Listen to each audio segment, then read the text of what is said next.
Hyde by Dan Mahoney. For Detective First Grade Maureen DeStasio, NYPD, and Detective Second Grade Rita Koplowitz, NYPD. Good cops, tried and true.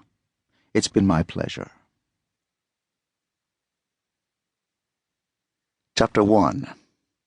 Tuesday, January 30th, 8 o'clock p.m., New York City. Benny was a bully and was happiest when Carrie committed some transgression that permitted him to give her another disciplinary session. So Benny was very happy this day. Carrie had given him some sunshine in the middle of the coldest spell in New York memory. Once again she had broken his rules, and now she had to be punished. One look at her told Benny that she knew she had done wrong. Trouble was, she didn't look scared enough. Over the past year, Benny had begun to suspect that Carrie might actually enjoy discipline, and that disturbed him. It took a lot of his fun away. But rules were rules, and whether she enjoyed it or not, she still had to get hers.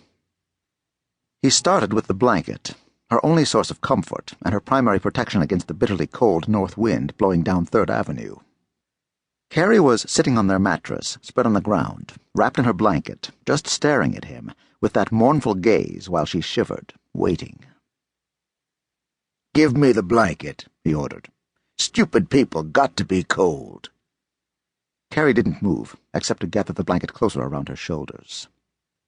Benny was surprised. He had come to expect immediate compliance to his orders. Good thing this happened, he thought. Bitch needs a tune-up. He took a step toward her and was gratified when he heard her whine. "Benny, please, not the blanket. I'm too cold already. I didn't mean nothing by it." Carrie's pleas were music to Benny's ears. He stood over her and savored the moment as she closed her eyes and cringed, waiting and braced for the blow. This is one pitiful white woman I got me involved with, Benny thought. Sitting there with her eyes closed. I can do whatever I want. Stupid. Then he bent over and grabbed the 2 handles stitched into the sides of the mattress and pulled up with all his might. Carrie rolled over backwards and wound up on her back on the pavement, with her head resting just inside the doorway of the closed print shop. She was still clutching her blanket, her eyes still tightly closed, unmoving. Benny looked at her contemptuously while he stood over her, holding the mattress by the handles. What to do next? He took a look around him. The street was full of people, but everybody was walking fast, with someplace else to go and something else to do. Nobody cared what the homeless were doing. Benny wasn't surprised. He had been through this before. He reached a decision. Time to throw a real scare into her. He placed the mattress on top of the hospital laundry cart that held all their worldly possessions and rolled the cart in front of Carrie so that she was invisible to anyone walking by.